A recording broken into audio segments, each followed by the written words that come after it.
The new home for Gator baseball next spring is Florida Ballpark at Alfred McKeithen Field. But McKeithen isn't the only person's name that will appear at the stadium. The University of Florida's Athletic Association announced today the visiting team's bullpen will be called the Jason Beard Memorial Bullpen. Beard walked onto the Gators squad as a middle infielder in the fall of 1988. He went on to become a two-time letter winner and a member of the All-Southeastern Conference Academic Honor Roll.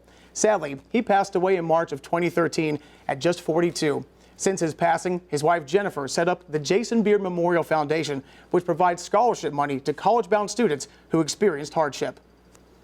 And while baseball fans across the country celebrated the beginning of spring training, today it wasn't a perfect outing for America's pastime. MLB Commissioner Rob Manfred announced the All-Star game is officially canceled. The Midsummer Classic was set to be played at Dodger Stadium for the first time in 40 years on July 14th. This is the first time since 1945 the All-Star game won't take place.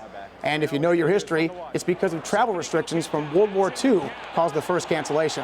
However, Dodger Stadium will play host in 2022. The 2021 All-Star game is set for Atlanta's Trust Ballpark. And speaking of All-Stars, the two-time NBA All-Star Victor Oladipo is joining the growing list of players not coming back to play this season. The Pacers' premier guard said he wouldn't feel comfortable with the restart after an injury-plagued pre-COVID year. Oladipo appeared in just 13 games this season and doesn't want to force putting his future days in jeopardy. That means Indiana will be without its best player as the 5th seed in the Eastern Conference.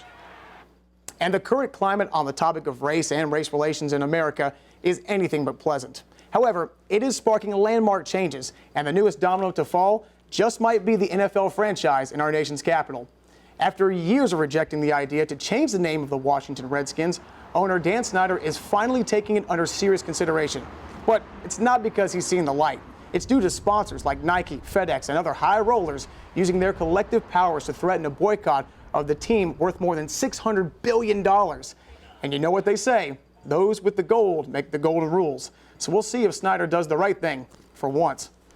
And for the second straight day, low scores dominated the Rocket Mortgage Classic in Motown. 3 players shot 8 under, including this man who's tied atop the leaderboard, Webb Simpson. He won 2 weeks ago and is looking to add to that trophy collection. And holding out from the bunker for birdie generally helps. But then again, there's Bryson DeChambeau. He ain't no slouch either. He hits the ball a country mile with the driver. But he's also pretty good at knocking it stiff on the par 3s. This one gets nice and tight and a 67 to make him a second place going into the weekend. And Chris Kirk here on 11 also holds out from the bunker to move into a tie with Webb Simpson for the 36-hole lead. Coverage of round 3 starts tomorrow at 1 p.m. on Golf Channel.